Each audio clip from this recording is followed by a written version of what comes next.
Bonjour à tous. Aujourd'hui, on va se poser la question de comment tester certains grands modèles d'IA sur notre machine en local, même si on est GPU poor, donc qu'on a un ordinateur pas si puissant que ça et pas avec une si bonne carte graphique que ça.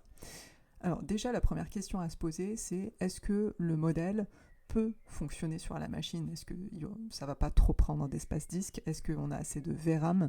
Est-ce que le nombre de paramètres n'est pas trop gros? Donc il y a toutes ces questions qu'on peut se poser. Parfois, intuitivement, on peut deviner que le modèle va jamais marcher sur notre machine, mais parfois on hésite un petit peu. Dans ce cas-là, c'est bien d'utiliser un outil comme LLM Fit, qui est en open source, donc une licence MIT, comme vous pouvez voir ici, qui est super simple à installer. Donc voilà, sous Windows, sous Mac ou sous Linux. Donc moi je suis sous Linux, j'ai juste tapé cette commande là et c'était parti. Donc voilà, LLM Fit. Ça permet beaucoup de choses, LLM Fit, ça permet vraiment de voir quels sont les modèles open weight qui peuvent fonctionner sur votre machine. Vous pouvez faire plein de filtres selon les modèles providers, selon les use cases. Par exemple, pour les use cases, on peut voir qu'il y a des use cases généraux, des use cases de coding, de reasoning, de chat, de multimodaux aussi pour traiter plusieurs types de données. On peut faire un tri par mémoire et par score de fit, mais je vais vous expliquer tout ça. Donc là, par exemple, j'ai fait une recherche pour afficher surtout des modèles Qwen. Donc j'ai les noms des modèles affichés ici, j'ai le provider, c'est Alibaba, j'ai le nombre de paramètres, j'ai un score, une sorte de score de fitting par rapport à ma machine. J'ai le nombre de tokens par seconde. Pour certaines applications, j'ai envie que ça aille super vite. Pour d'autres, ça ne me dérange pas que ce soit un peu lent.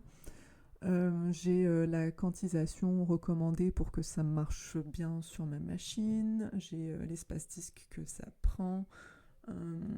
Euh, et puis plein d'autres informations. Si vous avez la flemme de connaître toutes ces informations-là, vous pouvez juste regarder Fit et voir, ok, là le fit il va être marginal, là il va être parfait, là ça va être vraiment très compliqué, là ça va être plutôt bien.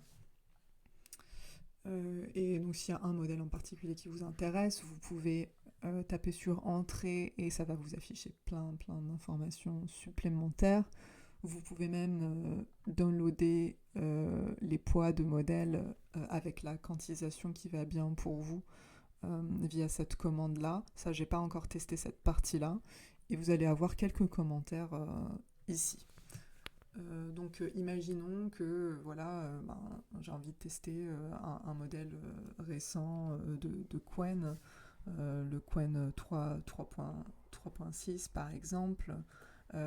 Mais on me dit qu'il faut quand même une forte quantisation pour que ça fonctionne bien sur ma machine. Or, moi j'ai envie de le tester sur des applications de computer vision. Et pour la computer vision, la quantisation, ça a tendance à vraiment faire baisser les perfs assez fortement. Donc ça dépend toujours des problèmes, mais ça a cette tendance-là. Après, ça reste quand même à étudier parce qu'il y a des nouvelles techniques de quantisation qui peuvent être bien.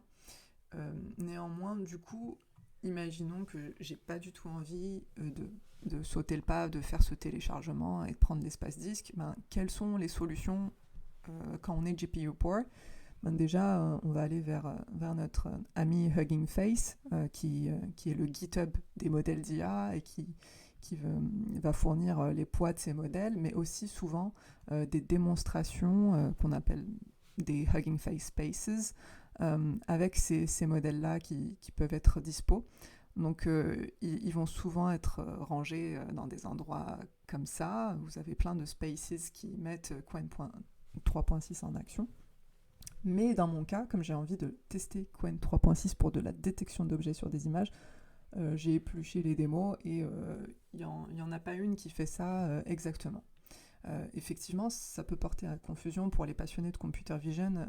D'habitude, les modèles Qwen qui affirment pleinement faire de la vision, ils ont la lettre VL dans le nom. Et cette fois-ci, c'est pas le cas. C'était pas le cas non plus pour Qwen 3.5, mais quand même, ça reste des modèles qui ont des capacités de vision, peut-être moins fortes que ceux qui ont le VL dans le nom, mais ça existe.